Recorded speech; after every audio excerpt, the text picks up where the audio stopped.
आपको बता दें, इनकम टैक्स के अटके हुए रिफंड अगले महीने तक जारी हो जाएंगे। टैक्स पेयर्स को राहत देने के लिए इनकम टैक्स कानून के तहत क्रिमिनल प्रोविजंस में भी बदलाव होंगे। आने वाले दिनों में इनकम टैक्स के मोर्चे पर और क्या नए बदलाव होने वाले हैं, इस मुद्दे पर सीबीडीटी चेयरमैन से खास बातचीत की संवाददाता आलोक प्रियदर्शी ने।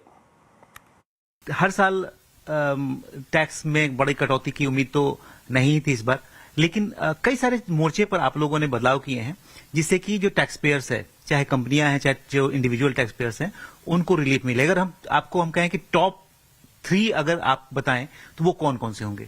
तो सबसे पहला तो हमने डीक्रिमिनलाइजेशन किया। डीक्रिमिनलाइजेशन एक बहुत बड़ा स्टेप है जहां पर इंडियन टैक्स सिस्टम में क्रिटिसिज्म होता था कि हमारा जो क्रिमिनल प्रोविजंस हैं, जो पनिशमेंट्स वगैरह हैं, बहुत हार्श हैं, डिस्प्रोपोर्शनेट हैं, तो उसको हमने रैशनलाइज किया है। और अब जैसे रैशनलाइज करने में जैसे मिनिमम इम्प्रिजनमेंट था उसको हटा दिया, फाइन ऑप्शनल कर दिया कि आप इम्प्रिजनमेंट और फाइन या दोनों डिपेंडिंग ऑन द ग्रेविटी, तो वो कोर्ट जो है उसको डिसाइड करेगी कि ऑफेंस का क्या ग्रेविटी है। दूसरा कि डिस्प्यूट रेजोल्यूशन को लेके बहुत बड़े कदम उठाए गए हैं इसमें। पहला है जिसमें कि असेसमेंट और पेनल्टी ये प्रक्रिया को क्लब कर दिया। पहले असेसमेंट सेपरेट होता था, पहले असेसमेंट हुआ उसके बाद वो अपील का प्रोसेस होता था, उसमें कई साल लगते थे। जब वो प्रोसेस खत्म होता था फिर पेनल्टी की प्रोसीडिंग शुरू होती थी, उसमें कई साल लगते थे।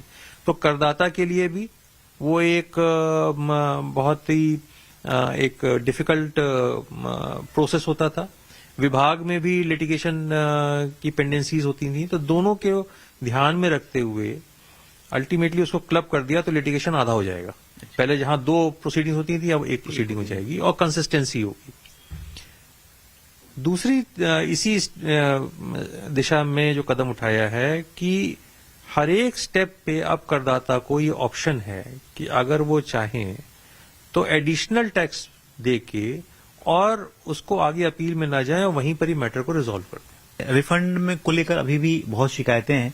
हालांकि बहुत जो जिन्होंने शुरू में आईटीआर भर दिया उनके रिफंड कई बार हफ्ते भर या 2-3 दिन में भी आ जाते थे, लेकिन अभी भी बहुत जो मेजर रिफंड हैं बड़े वाले वो अभी भी पेंडिंग है। अगर ये सपोज कीजिए कि 31 दिसंबर तक पहुंच जाता है, रिफंड नहीं मिल पाता, तो वो क्या करेंगे? और रिफंड देने की जो प्रक्रिया है किस वजह से अटकी हुई है जो रिफंड है? देखिए, सबसे पहले मैं बताना चाहूंगा करीब हमने 95% रिफंड तो ऑलरेडी दे दिए हैं, 5% रिफंड बचे हुए हैं।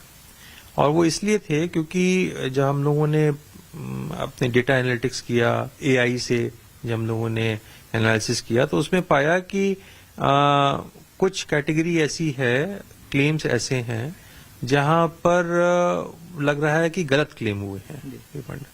और जुलाई वगैरह में हम लोगों ने जुलाई अगस्त वगैरह में हम लोगों ने कुछ वेरिफिकेशंस भी किए, कुछ एक्शंस भी किए, और उसमें जो इंटरमीडिएटरीज वगैरह थे उन्होंने एक्सेप्ट किया कि हाँ भाई कुछ गलत रिफंड्स क्लेम किए गए हैं।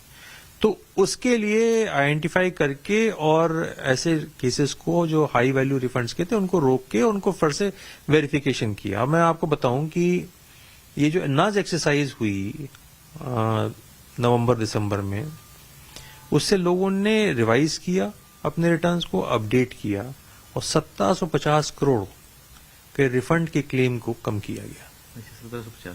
1750 करोड़।